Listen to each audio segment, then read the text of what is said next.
اهلا وسهلا بكم على قناه عدل تيوب. معاكم جرجس عدلي، سينيور الكتريكال تكنيكال اوفيس انجينير، والنهارده ان شاء الله هنتكلم مع بعض عن ازاي نقدر نعمل ترانسفير للشيرد بارامترز من مشروع لمشروع اخر. اتكلمنا قبل كده عن الشيرد بارامترز وقلنا ان اهم ما يميز الشيرد بارامترز انك ممكن تستخدمها في اكتر من مشروع، بمعنى انك ممكن بعد ما تعمل لها كرييت في مشروع معين تقدر تاخد نفس الملف اللي انت عملت فيه كرييت للبارامترز دي وتنقله لمشروع تاني. طب ازاي نقدر نعمل الخطوه دي؟ هو ده موضوع حلقتنا النهارده. هفترض دلوقتي ان انا عندي تو بروجكتس. البروجكت الاول اسمه بروجكت 1 وفي مجموعه من الشيرد بارامترز اللي انا عاوز اخدها انقلها للبروجكت الثاني اللي هو اسمه بروجكت 2. فهنعمل ازاي الخطوه دي؟ علشان نعمل الخطوه دي اول حاجه هندخل على المانج تاب، ومن المانج تاب هنضغط على الشيرد بارامترز. هيفتح لك القائمه دي.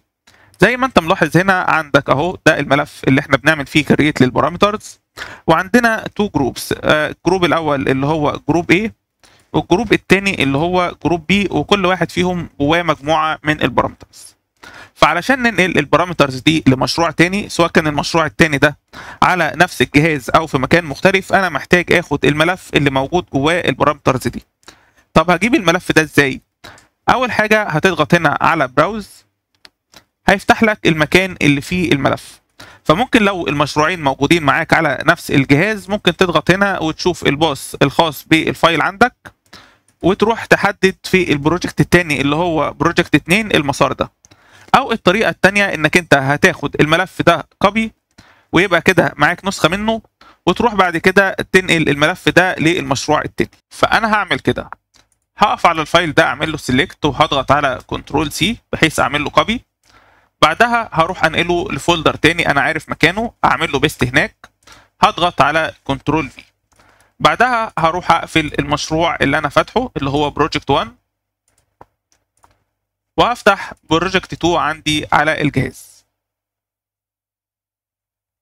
بعد ما فتحت بروجكت 2 هروح على المانج تاب، بعدها هضغط على شيرد بارامترز، هيفتح لك القائمه دي، وهتلاحظ هنا دي الشيرد بارامترز الخاصه ببروجكت 2. ولو ضغطت هنا على براوز هيفتح لك اللوكيشن اللي هو فيه الفايل اللي بروجكت 2 بيقرا منه الشيرد بارامترز. انا عاوز اعمل ايه دلوقتي؟ انا عاوز اخلي بروجكت 2 يقرا الشيرد بارامترز اللي انا نقلتها في الملف الثاني او الفايل الثاني. فهروح على الفولدر بتاعي وهنسخ الباص ده. بعدها هروح على القائمه دي وهعمل هنا كده كنترول في للباص ده وهضغط انتر.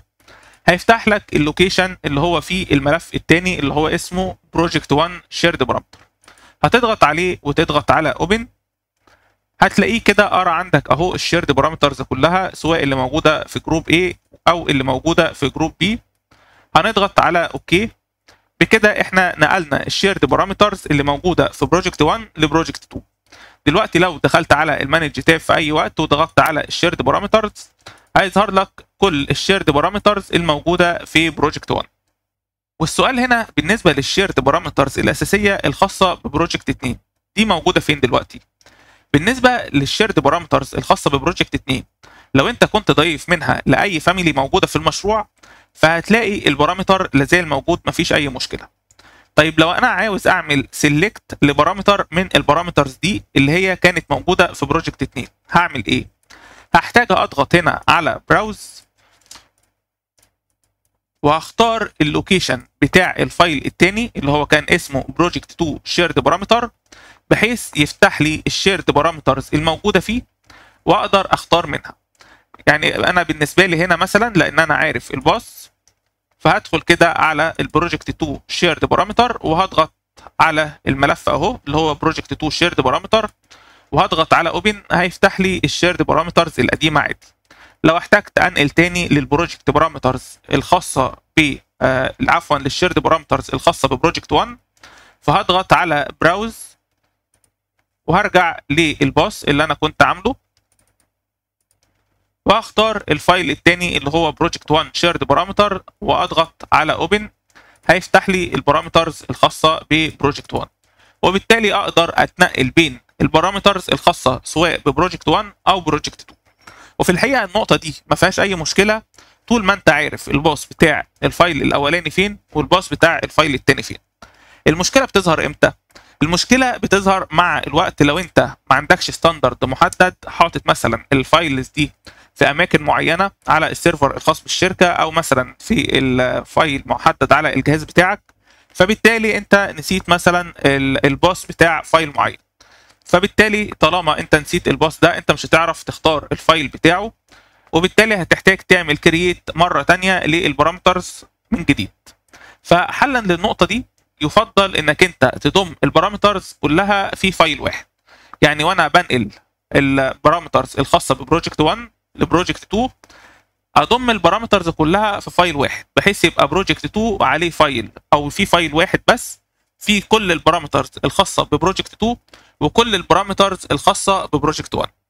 طب ازاي اعمل الخطوه دي؟ ازاي اقدر اضم البارامترز الخاصه ببروجكت 1 والبارامترز الخاصه ببروجكت 2 في فايل واحد؟ هو ده موضوع حلقتنا الجايه ان شاء الله. في النهايه لو عجبك الفيديو ما تنساش تعمل له لايك وشير، واشترك في قناه عدل تيوب علشان يوصلك كل الجديد في عالم الريفت والبيم. بشكركم على متابعتكم والى اللقاء.